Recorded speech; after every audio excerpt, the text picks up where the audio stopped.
surat Al-Fil ya. Surat gajah. Ada pula yang menamainya Ashabul Fil. Baik. Ada beberapa latar belakang mengenai turunnya wahyu ini, ayat ini. Jadi surat Al-Fil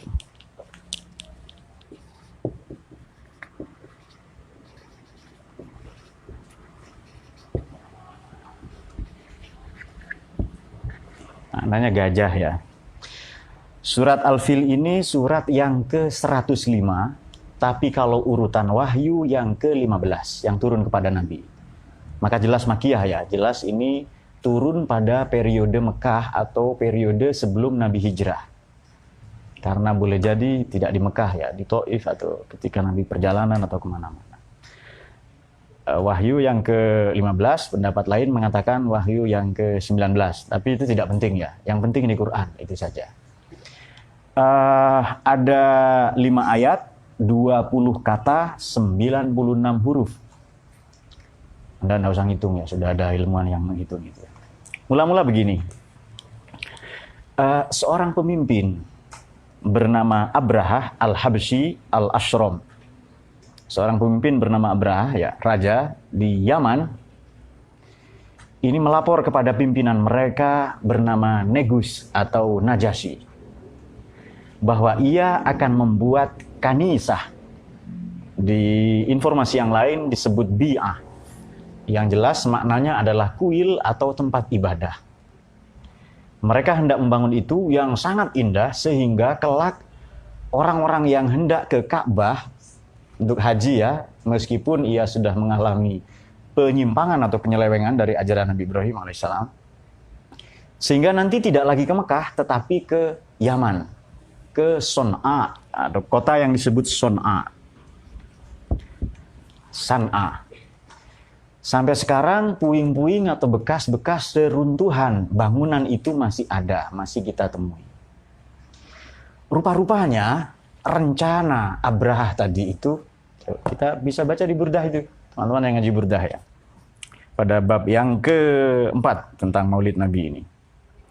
Abana mauliduhu an tibi unsurihi yatiba mubtada'in minhu wa mukhtatami maulaya salli wa sallim daiman abada ala habibika khairil khalqi kullihim yaumun tafarras فيه الفرس أنهم قد أنذروا بحلول البؤس والنقام مولاي صل وسلم دائما أبدا على حبيبك خير الخلق كلهم كأنهم هربا أبطال أبرهات أو عسكر بالحصى من راحتيه رومي مولاي صل وسلم دائما أبدا على حبيبك خير الخلق كلهم. Kita baca ini sebentar ya. Jadi Imam Busiri ini meninggal 1285 Masehi. Abi Abdullah Muhammad bin Sa'id bin Malal bin Sonhaj al-Busiri. Abana mauliduhu, benderang sekali maulidnya Nabi itu. Amti bi unsurihi, dari semerbak, dari sekian peristiwa atau momentum yang elegan, yang istimewa. Baik di langit maupun di bumi. Di langit itu ada kita baca di Diba ya kan, fahtazal arsyu. Langit berguncang, toroban wasti besar, gembira sekali ya. Wasdadal kursi, kursi singgasana Tuhan itu semakin takut, bertambah wibawanya, haibah ya, wawaqara. Langit-langit dipenuhi cahaya, langit di atas itu wamtalati samawatu anwar, wadajjatil malaikah, malaikat berbondong-bondong membaca tahlil, tamjid dan istighfar. Di bumi juga banyak momen peristiwa yang lain, kan ibunda beliau Sayyidah Aminah itu lam tazal ummuhu tara anwa min fakhrihi wa fadli. Tak henti-hentinya menyaksikan keajaiban, keanehan dan peristiwa istimewa. ila tamami hatta sampai sempurna nanti ya, ila tamami hamlih ya. Lam tazalumuhu tarau anwa'an fakhri wa fadli ila nihayati tamami hamlih. Lamma stadabiyatul kubniyatul bil khol wa antil habib, lahirlah kekasih itu sajidan syakiron, yang sangat populer kita baca malam Jumat. Baik, abana mauludi antibun surihi yati bamuktakai. Wahai orang yang menyimak ini, kajian ini, mari kita ikuti kisahnya. Pada hari itu yaumun tafarrosa, berfirasat al-fursu, pembesar-pembesar, dukun-dukun, paranormal-paranormal bangsa Persia. Baik, kalau begitu kita petakan. Nah, Mekah ya. Ini diapit 2 peradaban besar, atau sekurang-kurangnya 3. Kalau kita membaca Tarikh At-Tabari, Tarikh Ibni Katsir, Tarikh Ad-Dimashq Ibnu Asakir, maupun Sirah Nabawiyah, kita akan mendapati 2 peradaban besar. Jadi, Romawi, Rum, dan Persia. Tetapi versi yang lain mengatakan kelak di selatan, Romawi ini barat, Persia timur, di selatan ada India atau lembah Indus.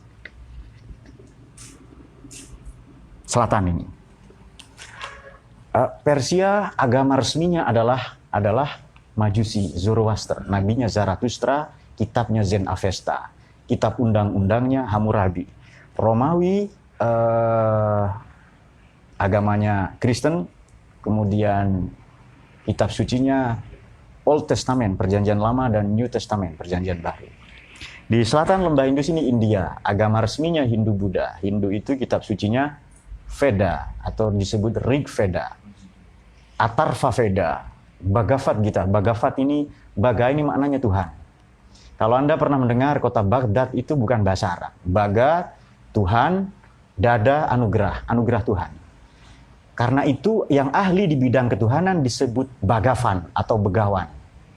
Baghdad bukan bahasa Arab. Perlu diketahui ya, Babilonia itu. Dan ada persilangan dengan India. Atharva Veda, Bhagavad Gita, Bhagavad Purana, Kalki Purana, juga Tipitaka. Nah, saya punya di sini Tipitaka yang versi yang dalam bahasa Inggris ya. Itu dia. Bahasa aslinya dalam bahasa Pali. Baik. Qad unziru bihululil bu'si wan niqami. Nanti kerajaan mereka akan hancur.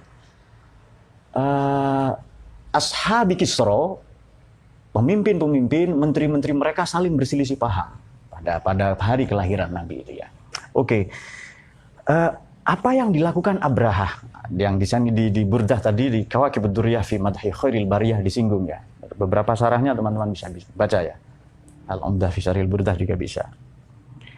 Lapor kepada Raja Negus, Najasyi, perlu diketahui Ethiopia ini berada dalam kekuasaan Persia, kemudian Yaman berada dalam kekuasaan Romawi. Itu 2 adidaya. Ada satu lagi kecil ya, India.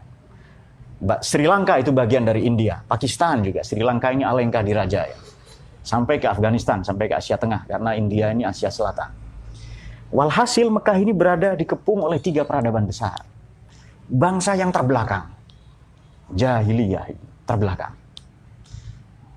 Menista wanita, perbudakan, kemudian tribalisme atau perang antar suku, perebutan akses ekonomi dan politik, dan itu terjadi, membunuh anak-anak, itu yang terjadi waktu itu.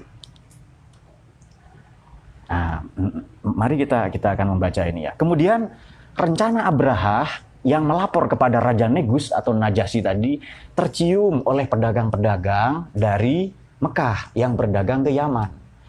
Kalau mau tahu peristiwa ini silahkan baca surat Quraisy.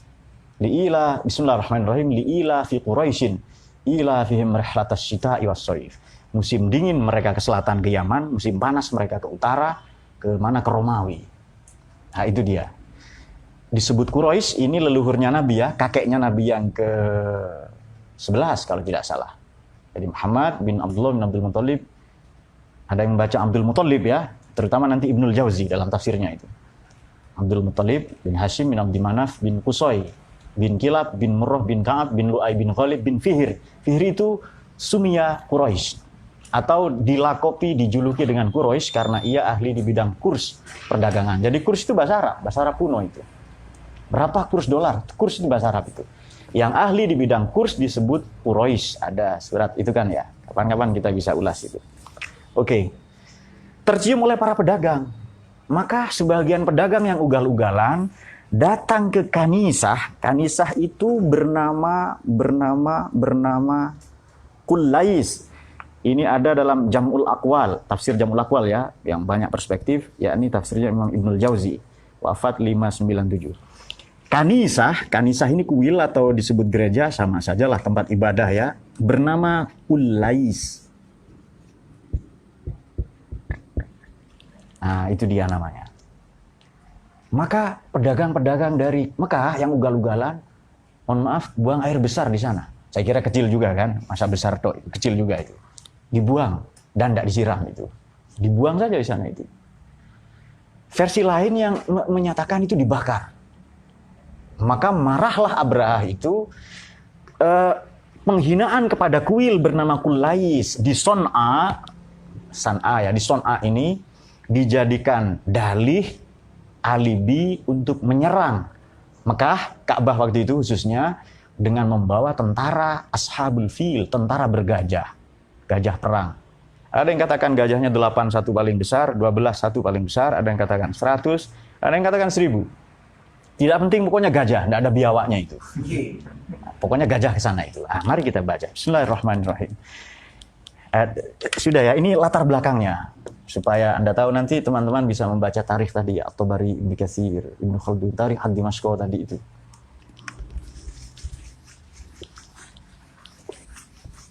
Karena milenial ini harus mu'arrikh juga, harus ahli sejarah. Jangan aktivis sosmed saja. Alam taro kaifa fa'ala rabbuka bi ashabil fil. Nah, ini dia. Alam taro di Quran itu 33 kali.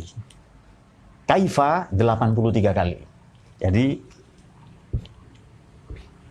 alam taro 33 kali, kaifa 83. Tidakkah kamu melihat kaifa fa'ala rabbuka, apa yang telah diperbuat Tuhanmu Muhammad SAW bi ashabil fil, kepada tentara Abrahah yang bergajah itu. Mula-mula begini, saya akan membuka Al-Lubab fi Ulumil Kitab. Ini di sini ada Al-Itqan. Kita akan membahas ulumul Qur'annya juga nanti ya. Al-Itqan fi Ulumil Qur'an, ada Al-Lubab fi Ulumil Kitab Ibnu Adil itu. Wafat 880 Hijriah. Pada bab faslun fi lafdil fil, ada di kitab itu ya. Fil itu bentuk jamaknya afyal, fuyul, wafilah, afyalah. Sahibuhu, pengendaranya atau pemiliknya disebut fuyal. Sama saya itu tasrif lugawi dari isim fa'il kan ya. Fa'ilun fa'ilani fa'iluna wa fu'alun wa fu'alun wa fa'alatun fa'ilatun fa'ilatani wa fawa'ilu. Juhal, sorry ya. Fa'al, pelaku ya. Anda pernah mendengar itu? Saya nggak pernah dengar, Pak. Ya makanya mondok. Hari santri gitu loh. Pak, saya nggak sempat mondok, Pak. Nikah dengan santriwati. Anaknya nanti mondok gitu. That's a great solution, I think. Itu saya kira solusi yang baik itu. Bagus, nanti dicoba. Menurut Imam Sibawayh, ini pendekar dalam ilmu nahwu ini. Begawannya nahwu ini. Maka kalau ada orang pinter nahwu disebut Sibawayh Huzamani. Sibawayh di zamannya itu. Jadi Sibawayh ini tidak hanya nama, kata benda, bahkan menjadi kata sifat. Jadi Iqbal ini, Ustadz Mu'in, Sibawayh Huzamani. Menurut dua tiga orang di antara kalian. Menurut saya ya enggak. Lebih pinter saya kok itu. Hafalannya lebih banyak saya ya kan. Belum tentu. Tapi pinter-pinter itu kaset juga bisa. Santai saja. Asluhu fuilun, ikut wazan fu'lan atau fu'lun. Fakusiro, maka dikasrohkan. Jangan kucipa ya, jangan dikecapi itu. Fakusiro, maka dikasrohkan min ajlil ya, kama qalu abiyat, menjadi bid. Itu dia. Berkata Imam Akhfas, fil itu maknanya dhaif. Rajulun filur ros. Orang yang kepalanya lunak, pandangannya cetek, pemikirannya dangkal, jumud gitu. PA kata orang-orang Jakarta, pendek akal itu ya. Itu sebutan yang sangat rasis, dhaifur ra'i. Ini kata Imam Mawardi, anna Nabi qala sallallahu alaihi wasallam ya, wulidtu amal fil, saya lahir pada tahun gajah itu. tahun di mana tentara Abraha menyerang Mekah itu. Tepatnya 50 hari setelah serangan tentara gajah itu datang. Oke, langsung ke topik ya. Alam taro. Tidakkah kamu melihat? Melihat ini boleh dengan mata, boleh dengan hati. Ini peristiwanya sudah berlalu enggak ini? Ketika wahyu ini turun, Nabi sudah berumur 40 ya. Artinya, momen ini, peristiwa populer ini, 40 tahun setelah Nabi, setelah Kanjeng Nabi SAW berumur 40 tahun. Setelah beliau lahir itu ya. Oke. Tidakkah kamu melihat apa yang diperbuat oleh Tuhanmu di ashabil fil terhadap tentara pasukan-pasukan bergajah? Terjemahannya begini jadinya. Tidakkah kamu melihat dengan pasti, dengan yakin, seolah-olah kau melihat dengan mata kepalamu sendiri? Apa yang diperbuat Tuhanmu? Oke. Fa'ala ini kalau dilakukan manusia identik buruk. Kalau dilakukan Tuhan identik azab, ancaman siksa. Mari kita simak. Ada di surat misalnya Asy-Syu'ara ayat 19. Wa fa'alta fa'lataka allati fa'alta. Kamu kan telah perbuatanmu yang kau perbuat kemarin itu kepada orang Kipti yang kau pukul secara tidak sengaja dan mati. Ini kepada Nabi Musa. Jadi perbuatan yang terindikasi buruk. Jadi kalau fa'ala di Quran ya, di Quran, ulumul Quran, teman-teman buka nanti ya. Karena ngaji kita pakai standar ulumul Quran. Bukan hafal 2 ayat langsung berfatwa, tidak. Standar yang keren ngaji kita ini. Allahumma sholli ala sayyidina Muhammad. Oke. Fa'ala kalau dilakukan manusia cenderung buruk. Surat Syu'ara ayat 19. Kebetulan surat Asy-Syu'ara ada di juz 19 juga. Memberi kesan negatif.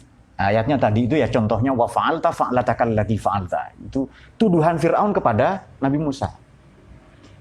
Cie, pura-pura lupa nih, kamu kan berbuat apa kemarin kan yang Nabi Musa kuat sekali, orang ditempeleng saja mati. Jadi sama dengan dayat misalnya meludah, kena kepalanya siapa mati. Jadi ludah beracun itu ya. Anda gosok gigi 2 tahun itu. Kalau dilepas di sungai mati semua ikan-ikan. Ya, enggak usah potasium itu. Nah, kalau dilakukan oleh Allah ini ancaman, siksa atau ancaman siksa. Seperti ini. Ini azab ini. Azab itu kata siapa? Nanti teman-teman bisa melihat kata Imam Al-Biqai dalam Nazmud Duror fi Tanasubi Ayati Waswar. Ini tafsir yang kitab yang mengulas tentang korelasi satu ayat dengan ayat lain. Tanasub ya. Atau satu surat dengan surat lain. Imam Al-Biqai wafat 885 Hijriah. Kira-kira seperti itu. Alam taro kaifa fa'ala rabbuka bi ashabil fil. Fil ini kebetulan 1 kali saja di Quran ya. Baik. Kita membuka tafsir Ummahat, buku induk sekarang. Imam At-Tabari, 310 wafatnya. Alladzi qadimu minal Yaman. Mereka menyerang dari Yaman itu. Yuriduna takhribal. Ingin menghancurkan Ka'bah itu.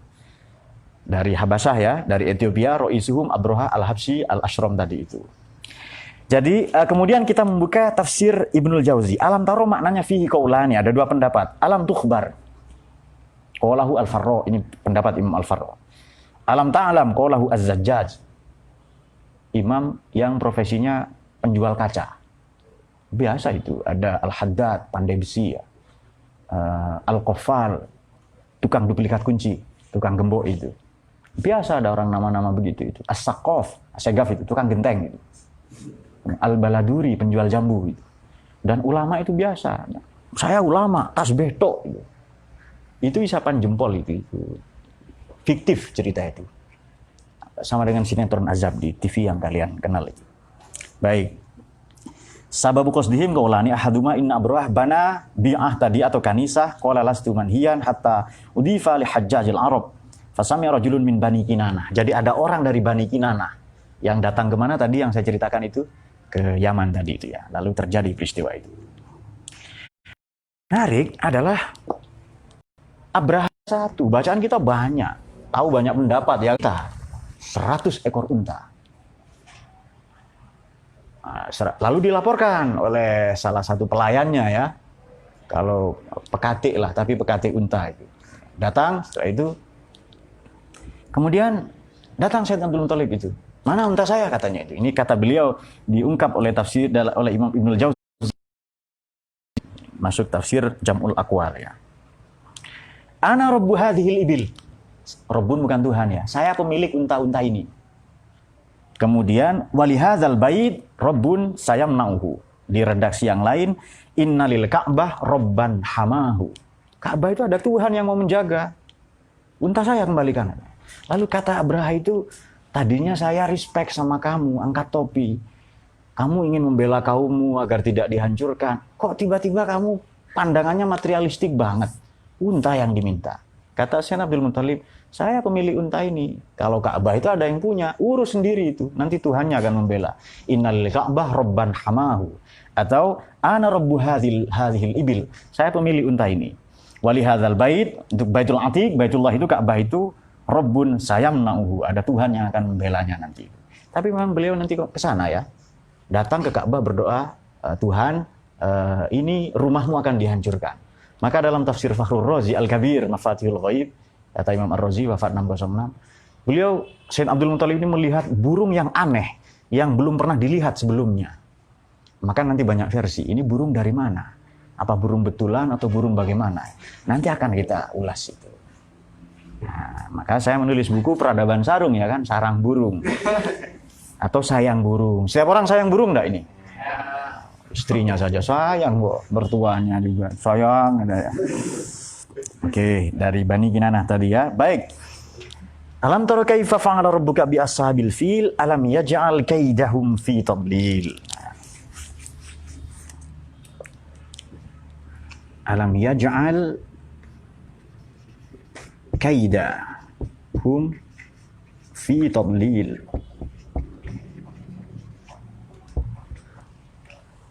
Alam yaj'al 35 kali di Quran. Kaida 29 kali. Tapi dengan segala perubahan bentuknya itu lebih banyak. Baik. Tidakkah kamu lihat bahwa tipu daya, hipokrisi, kamuflase mereka itu gagal? Kenapa disebut kaid? Mari kita ulas kata kaid ini ya. Coba kita. Kaid ini maknanya kita membuka Maqaisul loh. Teman-teman punya itu. Jadi kaid, tipu daya, menampakkan A padahal maunya B. Menampakkan sesuatu yang buruk padahal maunya lebih buruk. Boleh jadi menampakkan yang baik padahal maunya buruk. Jadi menghancurkan Ka'bah ini intrik. Ada tipu daya atau kamuflase yang lebih besar. Ada intrik yang lebih besar. Jadi menghancurkan Ka'bah kan buruk itu. Ada keinginan yang jauh lebih buruk dari itu sebenarnya. Baru tahu kan? Makanya ngaji. Saya berbaik sangka kalian. Tidak tahu. Ya. Apa itu? Kaid ini tadi sudah diulang ya 35 kali di dalam Al-Quran ya.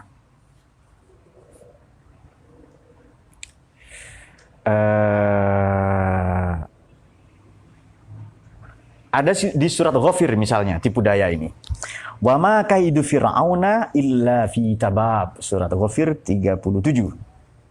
Ada di surat Yusuf populer itu, ya bunayya la taqsus ru'yaka ala ikhwatika fayakidu laka kaida inna syaitona, pura-pura enggak tahu, setan semua kan, inna teruskan sendiri lah ila akhiril ayat itu. La taqsus, jangan kau ceritakan mimpimu pada saudara-saudaramu. La taqsus ru'yaka ala ikhwatika fayakidu laka kaida. Nah, nanti mereka akan melakukan tipu daya. Oke, 29 kali. Tadlil terambil dari kata dolla, 109 ini tadi. Berapa kali tadi? Kalau 29 kali dengan perubahan, semua perubahan bentuknya 35 kali. Kalau tadlil ini lebih banyak lagi. Tadlil 191 kali di Quran. Terambil dari kata dolla. Mari kita simak kata dolla ini. Maqaisul Lughah ya. Ibnu Faris wafat 395. Daya'u syai' wa dhahabuhu fi ghairi haqqihi. Mengindikasikan sesuatu yang tidak benar, oleh karena itu lupa itu pasti tidak benar. Maka lupa di Quran bahasanya juga dolal, dari kata dolal juga. Sesat itu juga dolal karena tidak benar.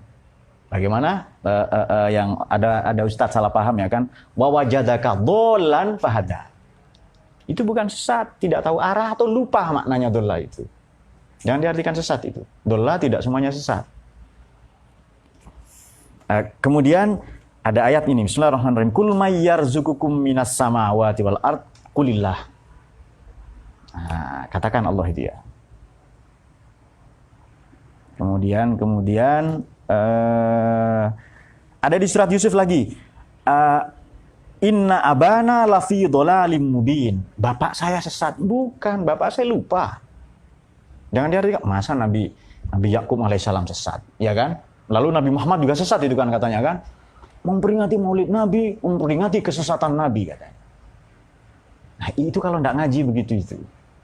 Baca Quran terjemahan. Ya, sesat menyesatkan itu. Jadi, wajadaka dhallan fahada. Atau Nabi Yusuf ya, Nabi Yakub, 4 orang saudara Nabi Yusuf datang. Rubain, Sam'un, kemudian Yehuda, Levi datang. 4 orang ini menghadap. Inna abana lafi dhalalim mubin. Bapak saya dalam kesesatan yang nyata. Tidak, bapak saya lupa. Sungguh-sungguh lupa. Jadi dhalla tadi ya maknanya. Jadi teman-teman kalau punya kamus seperti ini, Jam' Mufrad Al-Fadhil Quran, tidak salah memaknai Quran nanti itu. Karena kita tahu kata dasarnya, ia terambil dari mana dan sebagainya. Ada juga seorang Kristen dari Yaman juga, Najron, datang kepada Nabi ya. Lalu Nabi mengatakan, mau masuk Islam. 2 orang, Nabi menjawab, turunlah wahyu, wa inna au iyyakum la'ala hudan au fi dhalalim mubin. Itu surat Saba 24. Kelak akan menjadi teori dalam berdiskusi ya, adabul munazarah. Kata Imam At-Tabari, adabul bahsi wal munazarah. Dan seterusnya. Jadi itu makna tadlil. Oke. Kalau begitu cara memaknainya bagaimana? Alam yaj'al kaidahum fi tadlil. Bukankah Allah telah menjadikan rekayasa politik mereka, hipokrisi politik mereka itu sia-sia, nirfaedah, defisit. Mari kita ulas begini. Jadi Abraha sengaja bikin kanisah, bikin bi'ah, bikin kuil. Sengaja bikin kuil itu. Lalu dibikinlah isu sedemikian rupa, ada orang datang membakar, buang kotoran di situ, mohon maaf, BAB ya, membakar itu, dibuang yang paling besar, bukan air paling besar dibuang di situ, bukan buang air besar saja, yang paling besar itu, dibuang di situ, rame-rame dibakar. Tujuannya untuk menghancurkan, itu dijadikan dalih menghancurkan Ka'bah. Tidak, menghancurkan itu intrik. Tujuannya adalah aneksasi, pencaplokan. Tujuannya adalah ekspansi politik, tujuannya penjajahan. Kalau sudah hancur, simbol kota Mekah itu mudah dijajah nanti. Coba baca dalam strategi perang, pasti yang dihancurkan ibu kota. Kita tahu kan Ka'bah itu Ummul Qura kan. Miladu Sayyidina Muhammad Ummul Qura baladun mu'azzam, yang kita baca dari situ. Maka ibu kota dihancurkan dulu. Kalau ibu kota hancur, hancur semua itu. Itu dalam teori perang ya. Jadi ini geopolitik di momen kelahiran Nabi itu ada intrik-intrik seperti itu. Orang yang tidak ngerti ini tujuannya menghancurkan Ka'bah. Cemburu supaya nanti orang haji ke Yaman, ke Son'a tadi itu. Tidak, tujuannya bukan mau dijajah. Kenapa? Karena waktu itu ada 2 atau 3 negara adidaya, Romawi dan Persia. Nah teman-teman harus membaca dengan skala atau scope, dengan Weltanschauung, cara pandang yang lebih besar. Dengan world view, itu pandangan jagat itu. Vision du monde. Baru nanti tahu problem sebenarnya. Jadi ya bikin rekayasa sosial, dibiayai orang untuk membakar-bakar apa, dibikin isu. Ini namanya teori konspirasi. Bikin teori konspirasi itu. Ngapain menghancurkan Ka'bah? Baik, di situ ada sumur Zam-Zam, lembah itu kan. Dalam teori persebaran agama-agama, kalau agama ini disebarkan di kota atau di keramaian, sekurang-kurangnya di pelabuhan atau di ibu kota, banyak orang datang nggak di pelabuhan? Banyak, geleng-geleng kepala. Banyak orang datang. Maka berlaku dalam ilmu-ilmu sosiologi atau antropologi, berlaku teori spill. Spill ini menuang atau tumpah. Spill over effect. Spill over effect. Ditumpahkan di situ. Ini ada tempat agak tinggi, saya tumpahkan. Mengalir ke bawah enggak itu? cepat tersebar nanti Islam di situ. Karena lahir akan dibawa banyak pedagang, kemudian banyak rombongan-rombongan, kafilah-kafilah, anjing menggonggong kafilah berlalu, kan begitu kan? Itu banyak sekali di situ akan dibawa. Itu teori spillover effect itu. Kalau tidak salah saya tulis di buku Tersesat di Jalan yang Benar ya 2005 itu. 15 tahun yang lalu. Kita bacaan saya sudah begini-begini. Enggak macam kalian gitu kan. Ya kan? Status WA kan, ngaku ulama setelah itu. Jadi menghancurkan Ka'bah adalah entry point, pintu masuk untuk menjajah, melakukan aneksasi, pencaplokan, ekspansi politik. Nah, itu dia. Sudah paham ya? Itu disebut kaidah. Alam yaj'al kaidahum fi tadlil. Makanya Allah sesatkan mereka. Caranya bagaimana? Ya, baca ayat berikutnya. Alam yaj'al kaidahum fi tadlil wa arsala alaihim tayran ababil. Nah, oke. Arsala 107 kali arsala di Quran ya. Tayr dengan perubahan bentuknya 25 kali. Kita membuka Majazul Quran. Jadi Imam Muammar Al-Musanna wafat tahun 209. Ini burung ini datang dari berbagai penjuru entah dari mana. Padahal orang itu jarang melihat burung sebanyak itu. Oke, burung itu sesuatu yang wajar kan ya. Kan filosof kan begitu kan, memberi makna pada hidup. Saya tidak ada yang hidup Pak, kecuali sesuatu di dalam celana saya. Tangkap saja itu. Nah itu Anda memberi makna itu kan. Kepada burung-burung dalam. Ini ngaji masih sempat jorok nih. Allahumma sholli ala sayyidina Muhammad. Aneh karena burung itu banyak sekali. Ribuan. Nah, ini kata Imam Muammar Al-Musanna ya. Oke. Ayat yang lain misalnya arsalar rih itu sama ya. Fatuthiru sahaban fasuqnahu ila baladin mayyit, Fatir 9. Arsalar rih busyran baina yaday rahmatih, Furqan 47 ya. Baik, arsala alaihim tayran ababil. Ababil ini bukan nama burung. Ternyata ababil jam'u ibalah. Wahya al-hizmah al-kabirah. Sekelompok atau sekawanan besar yang jumlahnya ribuan. Tidak terhitung itu. Kalau orang katakan ribuan, itu pasti banyak itu. Sekarang ya jutaan ya. Ini ada dalam tafsir Al-Baydawi, tahun beliau wafat 685. Kalau saya nyebut tafsir Al-Baydawi sama dengan tafsir Jalalain, Murakkaz Al-Ibarat, tafsir yang fokus kepada teks. Arsala alaihim tayran ababil. Coba kita buka lagi ya tayran ababil ini. Yang datang berbondong-bondong ya. Kemudian berikutnya tarmihim bihijaratin min sijil. Mereka melempar ya. Yang diturunkan azab tadi kata Imam Al-Biqai ya. Sijil ini bahasa Arab terambil dari kata sajjalah. Artinya tercatat. Burung itu sudah tahu batu yang dibawa akan menimpa siapa saja itu. Ada banyak versi, ada batu dari neraka atau apa. Tapi menarik pandangan Syekh Muhammad Abduh. Ini gurunya Syekh Rashid Ridho, ini tafsir Al-Manari ya. Karena ada orangnya. Baik. Kata Syekh Muhammad Abduh, nanti di belakangan ayatnya itu bagaimana itu? Ayat yang terakhir itu ka'asfim makul, ya kan? Asf itu daun kan, makul yang dimakan ulat. Jadi daun itu dimakan benda-benda binatang, kemudian sebagian terpotong. Coba saya bacakan saja. Ini melompat sedikit ke belakang ya, nanti kita flashback ke depan lagi. Faja'alahum ka'asfim makul, kita buka At-Tahrir wa Tanwir Ibnu Asyur. Kalau saya nyebut Ibnu Asyur atau tafsir Tahrir wa Tanwir berarti tafsir yang fokus kepada bahasa ya, linguistik, fokus kepada balaghah ini. Bal asfu idza dakhalathul bahaim, apa dedaunan tadi kalau masuk ke mulutnya binatang, dikunyah, dimakan, fa'akalathu, dimakan, kemudian dasathu, sisanya diinjak-injak oleh binatang itu, biarjuliha dengan kaki-kaki mereka, kemudian lantas fa'akalat atrofahu wa tarahathu al-ard. Sebahagian dimakan, sebagian dijatuhkan ke tanah, diinjak-injak. Binatang kalau sudah makan daun, buang kotoran enggak? Kata Syekh Muhammad Abduh, kotoran itu nanti kan ada kuman, ada bakteri. Diambil oleh burung-burung. Kemudian menjadi batu, mengeras, panas itu, membara, dijatuhkan di situ. Ke orang-orang itu. Tapi tidak membara kalau versi Syekh Abduh, Muhammad Abduh itu. Yang mengedit Nahjul Balaghahnya Sayyidina Ali gitu ya. Ini logis kelihatannya. Jadi penyakit, bakteri, kuman, ini yang saya sebut sebagai biochemical warfare, perang biokimia. Biochemical warfare. Perang kimia biologi, perang biokimia. Perang dengan menyebarkan bakteri. Mati semua itu, bakteri-bakteri. Tetapi pendapat pendapat Syekh Muhammad Abduh segera bisa dikonter. Oleh siapa? Oleh saya. Segera bisa dikonter. Kenapa?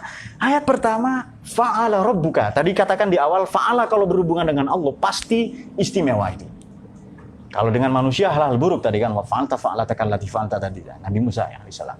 Tapi kalau momen fa'ala itu dilakukan Allah, fa'ala rabbuka, itu sesuatu yang istimewa.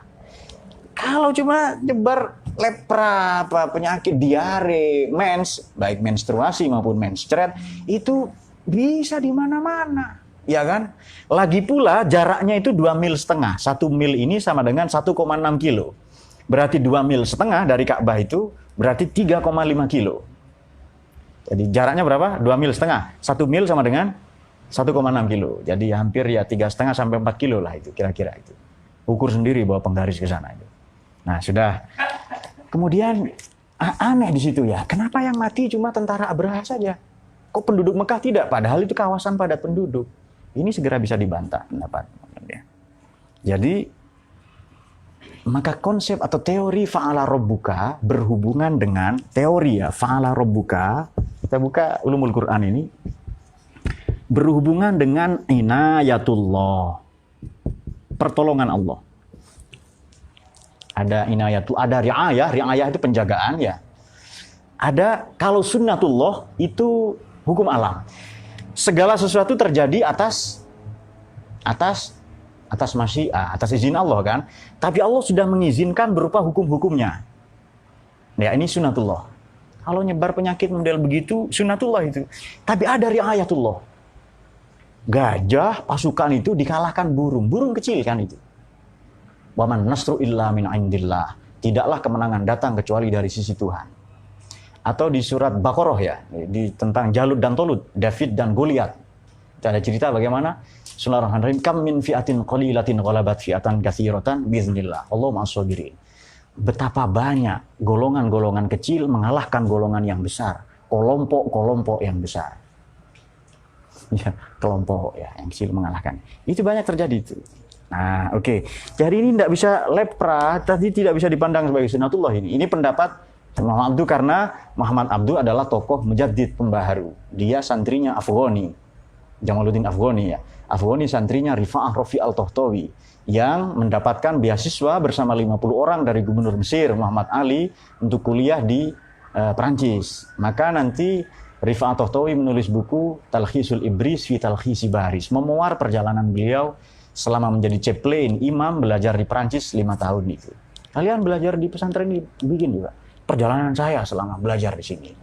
Mungkin ada momen-momen istimewa ya bagi Anda itu. Kok tidak ketularan? Nah itu, maka runtuhlah teorinya Muhammad Abduh tadi itu. Menurut siapa? Menurut saya yang ngaji kan. Allahumma sholli ala sayyidina Muhammad. Nah, kita kembali. Tarmihim bihajaratin min sijil. Sajjalah maknanya catatan atau sudah tercatat nama-nama itu. Atau sijil terambil diadaptasi dari bahasa Persia, bukan bahasa Arab. Contoh, Firdaus itu nama surga, bukan bahasa Arab. Itu bahasa Persia. Farodis, paradise bahasa Inggrisnya, itu dari bahasa Persia itu. Paradiso dalam bahasa Latinnya. Tapi untuk Dayat itu purgatorio, nerakanya. Oh, inferno. Inferno kalau Margono sudah pertengahan itu, purgatorio. Nah, nanti ke paradiso. Tapi karena ke surga itu kecepatan, terlempar sampai ke neraka lagi. Terlalu keras lemparan malaikat itu. Nah, oke. Coba kita buktikan inayatullah itu apa? Perang Badar. 313 melawan 1000, pasti kalah itu. Maka yang kita baca tiap malam itu selama bulan Maulid bagaimana itu? Wal jundu hina ghaza Muhammad minhum malaikatun tasawwam. Bala tentara ketika perangnya Nabi Muhammad sebagian adalah malaikat itu yang berbondong-bondong datang, turun silih berganti. Itu yang kita baca itu loh. Masa saya tidak bisa khusyuk? Tidak tahu artinya. Kalau tahu artinya khusyuk itu. Makanya bodoh itu pasti menyiksa. Menyiksa dirinya dan orang lain. Tapi saya bodoh semangat belajar, Pak. Bagus itu. Yadri bi annahu la yadri. Ya, dia tahu bahwa dirinya tidak tahu itu. Itu kata siapa? Imam Khalil bin Ahmad Al-Farahidi. Dikutip oleh Imam Al-Ghazali itu. Itu dia. Nah, nanti kalau teman-teman mau cara meraih inayahnya Allah itu 125 surat Al-Imran ayat 125 dalam konteks perang Uhud, tapi kalah nanti orang Islam ya. Nah, sijil dalam bahasa Persia batu yang terbuat dari tanah kering dan terbakar.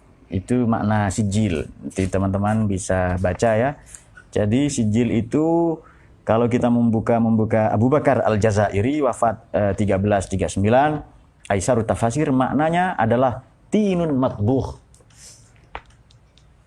Tanah yang dimasak, bukan tanah dibakar ya, batu bata itu loh, bukan tanah yang dimasak.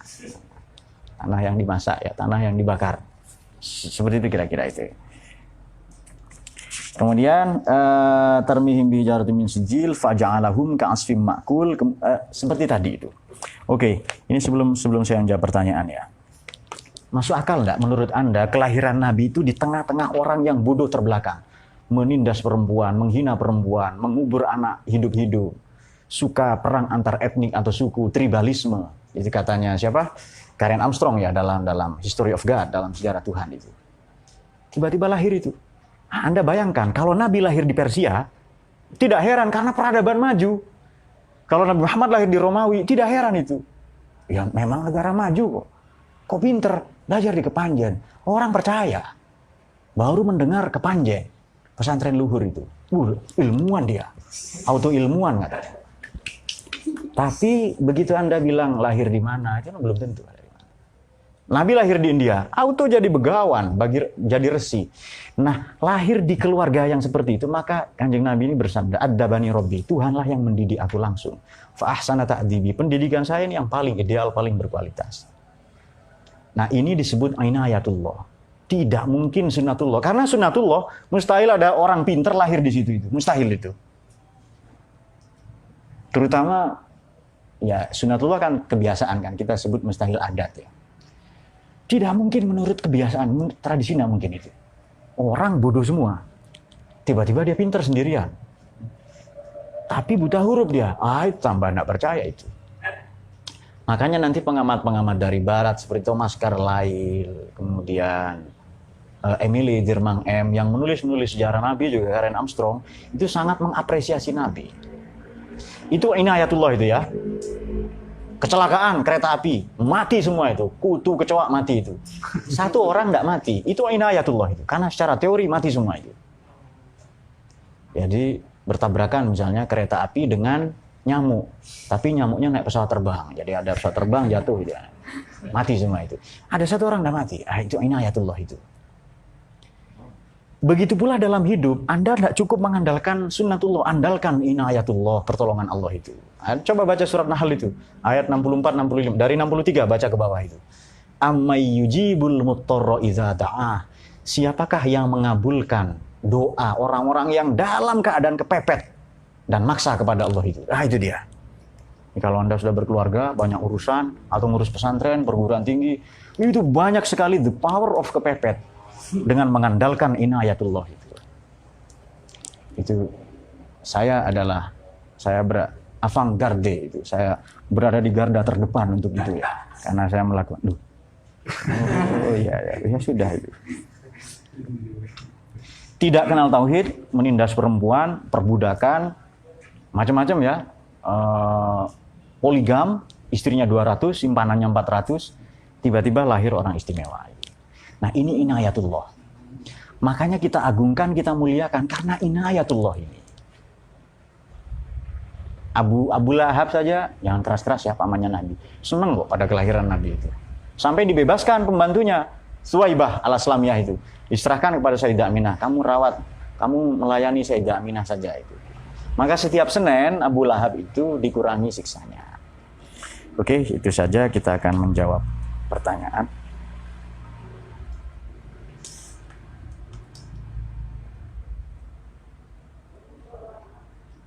Banyak sekali.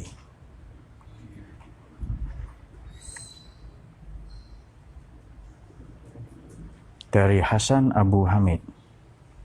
Kenapa sejarah Nabi diturunkan pada saat beliau sudah berumur, dan jikalau itu cerita kan bisa diketahui dari kakek atau pamannya, kok sampai dimuat dalam Al-Quran? Sebenarnya apa itibar atau hikmah di balik kisah tersebut sampai Tuhan yang menyuruh Jibril untuk mewahyukan kepada Nabi? Kenapa sejarah Nabi diturunkan pada saat beliau sudah berumur, dan jikalau itu cerita kan bisa diketahui, ini bahasa anak muda ya, iya kan gitu. Cerita kan bisa diketahui dari kakek. Jadi begini, masyarakat belum terbiasa nulis, itu perlu kita ketahui ya. Masyarakat Arab waktu itu tidak ada tulis menulis. Ukuran orang pinter itu hafalannya banyak, menghafal berhala-berhala, menghafal nasab-nasab ya, menghafal dukun-dukun. 3 elit waktu itu, syair. Apa syair? Sosialita, artis. Ya banyak minta selfie apa dan sebagainya kan. Kemudian kahin, dukun, dan sahir, tukang sihir itu. Baru nanti kelas lain, kepala suku apa dan sebagainya. Kalau diceritakan di dalam Al-Quran, ini pelajaran untuk kita. Ini kok kisahnya tidak menarik banget ya. Jangan kisahnya, ambil nilainya. Ini kisah tidak relevan. Kok perangnya pakai gajah, bukan nuklir katanya itu. Dan sebagainya lah ya. Jadi Quran ini turun ada zamannya. Maka kalau pakai teorinya Fazlur Rahman, double movement, gerak ganda. Anda kembali ke Quran di mana ia turun atau diturunkan, lalu Anda kembali ke zaman Anda saat ini. Baru nanti paham itu. Dan hal ini tujuannya kan kepada Nabi. Nabi sudah tidak ada, ya berarti untuk kita. Bacalah Quran seolah-olah ia turun kepada Anda sekarang. Ini sudah lewat, tapi peristiwa ini populer. Karena peninggalannya ada, prasastinya ada. Sudah hancur, tapi peninggalannya ada. Borobudur kan direstorasi kan, macam-macam itu kan dulu. Ada di sini dulu. Sama dengan saya ceritakan di sini ada kerajaan pada tahun 1200 sekian, kerajaan Singhasari. Anda percaya nggak? Candinya ada, ibu kotanya Tumapel ada, jalannya ada, nama raja-rajanya, wangsanya ada, ya kan? Apalagi itu yang kurang itu? Itu sangat populer sampai diceritakan oleh Al-Quran. Apa pelajarannya? Ya barusan kita sudah sampaikan pelajarannya itu. Banyak sekali. Untuk mewahyukan kepada Nabi ya. Ahmad Komaruddin. Bagaimana menanamkan suri tauladan Rasulullah ke era milenial melihat semakin terkikisnya moral? Ngaji seperti ini, cara menanamkan. Memang pelan-pelan ya. Ngaji, baca sholawat, belajar, membaca sejarah-sejarah Nabi itu. Kata Thomas Carlyle ini pakai teori heroisme, al-hamasah. Tidak satupun orang membaca sejarah Muhammad pasti dia kagum padanya. Kalau sehubungan dengan pertanyaan pertama tadi dari siapa? Buha Hasan ya. Bu Hasan ya. Apa? Seandainya serangan Abraha berhasil, coba itu. Agamanya Kristen dia, seandainya berhasil itu. Jadi Anda bayangkan seandainya serangan itu berhasil, Allah tidak terlibat, tidak turun tangan ya. Allah mengambil alih, maknanya aina ayatullah. Kalau Allah serahkan kepada sistem yang Allah tetapkan, berarti sunnatullah itu. Ini sebenarnya ini ayatullah sistem juga, tapi sistem khusus. Oh, jangan-jangan bukan sistem juga.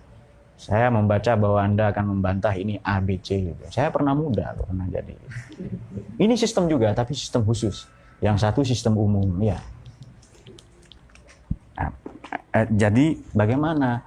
Yang ngaji, kemudian baca sejarah, Mikhail Hart, dalam 100 tokoh paling berpengaruh itu, yang penerjemahnya Allah Yarham Mahbub Junaidi, itu kita akan tahu kenapa Nabi Muhammad pertama. Kalau kita ngaku-ngaku, ya kita pengikutnya, umatnya. Tapi kalau orang di luar Islam, itu pasti positif ya. Seperti siapa? Lafida Ma'umi, Emily Dermang M itu. Yang sering kita sebut begitu. Kalau dari mereka itu, dari Sabih Ibnu Mahyuddin. Kalau dari mereka itu, batu kok nggak hancur dunia itu. Bahkan saya sulit ya membaca ini.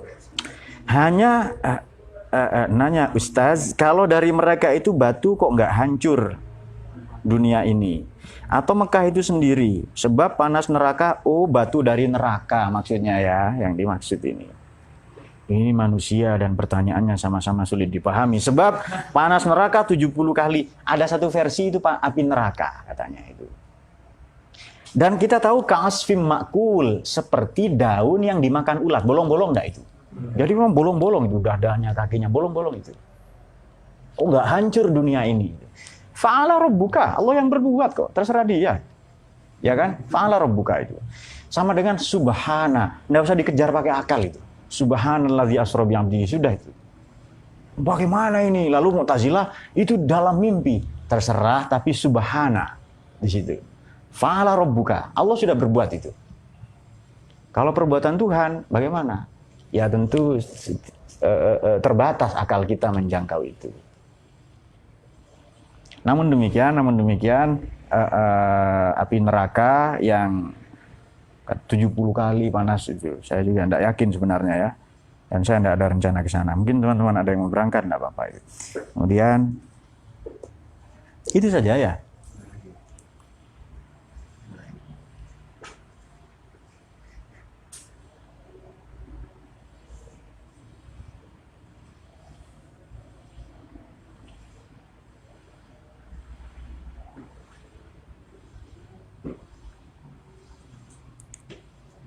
Baik, ini dia.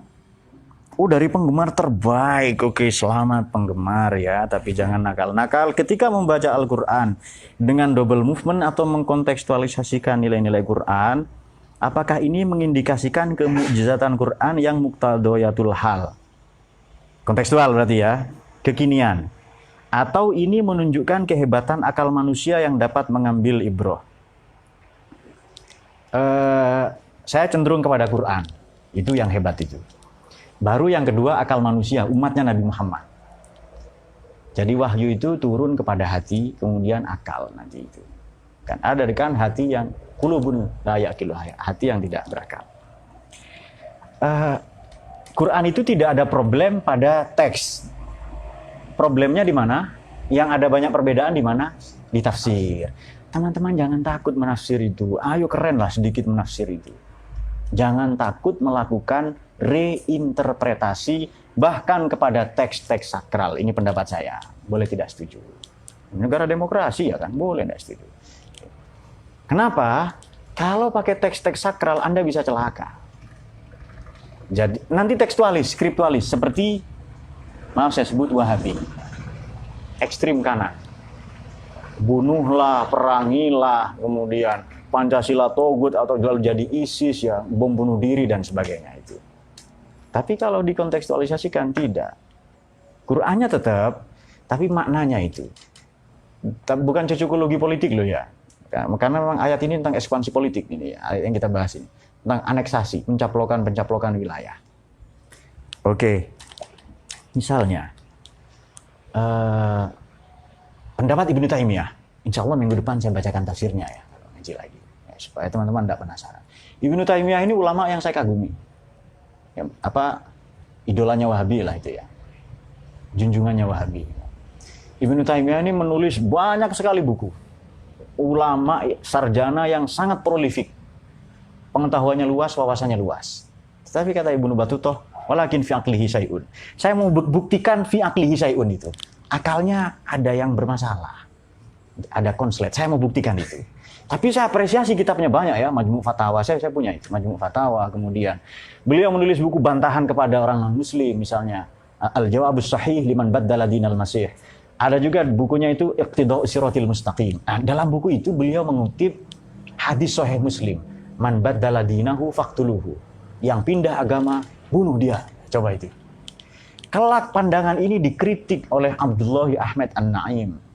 An-Naim muridnya, santrinya Syekh Mahmud Muhammad Toha, seorang mursyid tarekat di Sudan yang dieksekusi mati oleh rezim Jenderal Ja'far An-Numairi.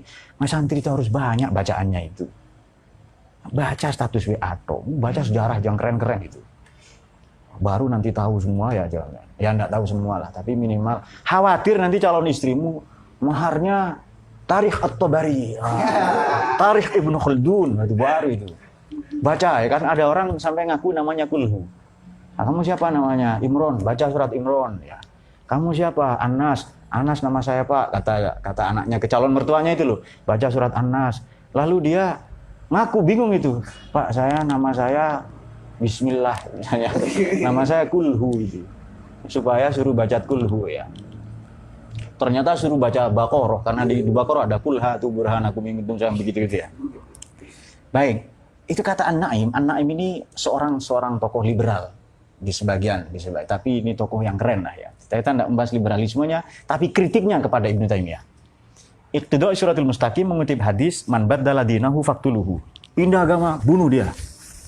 Wih, seram sekali Islam ini. Man baddala dinahu faqtulu. Quran kan banyak kan ya? Waqatilu wajahidil kuffar. Bunuhlah orang kafir, perangilah. Ayat-ayat musayyifah, ayat-ayat perang. Pindah, ini Sahih Muslim ini. Pindah agama, bunuh dia. Nah, rupa-rupanya begini. Ini kata An-Naim ya. An-Naim nulis 2 buku yang paling keren. Satu, Toward in Islamic Reformation, menyongsong reformasi Islam. Yang kedua, Syariah and Secular State, Syariah dan negara sekuler. Kata An-Naim begini, hadis ini tidak relevan. Ibnu Taimiyah menulis ini dalam konteks perang salib. Pengikutnya tidak ada perang mengutip itu. Tidak relevan tidak itu? Itu tidak mutabik, tidak mutamatik, tidak tanasub itu. Nah, oke, kalau begitu kata An-Naim begini. Dulu baddala dinahu, pindah agama disebut karena bukunya bahasa Inggris ya. Political treason. Pengkhianatan politik. Karena dulu citizenship, kewarganegaraan ditandai dengan agama. Sekarang tidak ada. Kewarganegaraannya negara. Saya Indonesia, nationality Indonesia. Kalau Anda punya paspor misalnya. Kewarganegaraan saya Indonesia itu. Pindah agama sehari 4 kali Pak. Boleh, kayak minum obat tidak apa-apa itu. Gonta-ganti itu. Itu urusan pribadi loh ya. Bukan saya menyarankan itu. Itu urusan pribadi itu. Dulu pindah agama. Orang Islam 124 orang zaman Nabi ya kan. Makanya penting membaca konteksnya ini. Kembali ke zaman di mana hadis itu asbabun nuzul kalau Quran, kalau hadis asbabul wurud itu. Studi historisitas dan normativitas. Meskipun hermeneutika pemahaman untuk memahami Injil tidak bisa kita pakai untuk memahami Quran ya. Tapi dulu pindah agama orang Islam 124 orang. Kalau pindah satu jadi munafik itu nanti menyebarkan apa? Artinya pindah agama dianggap pengkhianatan politik sama dengan pindah agama sama dengan mengkhianati negara. Apa hukumannya itu? Di Quran bugot pakai apa? Halal darahnya bugot itu. Di hadis juga halal dan ini kan faktuluhu. Nah, ini hadis sudah tidak relevan. Bagaimana membaca ini? Ya kita pelajari konteksnya. Maka memaknai hadis tidak usah dirubah. Memaknai hadis ini, barang siapa pindah agama bunuh. Tidak. Barang siapa mengkhianati negara, bunuh dia. Nah, baru betul begitu itu. Memaknainya. Ya kan? Baru ngaji itu. Betul kalau begitu itu. Pindah agama. Takut lihat patung, lihat salib ya. Kan ada kan orang lihat. Takut disembah katanya. Ya enggak apa-apa. Saya mengapresiasi mereka hati-hati. Cuma bagi saya lewat patung Jenderal Sudirman. Biasa aja kita. Kadang sih hello ya kan. Ini ngopi gitu ya. Enggak ada kita nyembah patung. Ada kah? Nyembah patung Bung Karno, Bung Hatta ya di Jakarta itu. Patung Kemayoran. Enggak ada itu. Enggak ada nyembah patung itu. Jadi apakah itu kehebatan akal manusia? Saya kira Qur'annya ya. Baru nanti akal manusia. Itu saja ya. Baik di momen Maulid Nabi ini semoga bertambah kecintaan kita kepada Kanjeng Nabi. Kepada Al-Quran, kita semua dicahayai oleh Quran. Nah ini kita berbicara tentang inayatullah. Kita harus melibatkan Allah dalam urusan itu. Nabi itu inayatullah itu. Mau tidak mau, jangan pakai sunatullah saja. Ya boleh lah, tapi di momen-momen tertentu, momen-momen krusial, ammay yujibul muttarra idza ta'ah wa yakshifus su' yang begitu ayat seterusnya. An-Nahl 55 atau 56 nanti teman. Itu aman semua itu. Aman khalaqat was samawat itu aman semua nanti ammay yujibul muttarra idza ta'ah gitu. Semoga semua dicahayai Quran, diberikan futuh oleh Allah ya di hati kita, pikiran kita semua menjadi ahli Quran dan mendapatkan syafaatul Quran nanti seperti kita baca di salat Quran. اللهم ارحمنا بالقرآن واجعله لنا إماما ونورا وهدى اللهم ذكرنا منه ما نسينا وعلمنا جاهلنا وارزقنا تلاوته آناء الليل واجعله لنا حجة يا رب العالمين. Allah yashiqna ila sabilil anbiya wa mursalin. Allahu nafiq la min tariq. Assalamualaikum warahmatullahi wabarakatuh.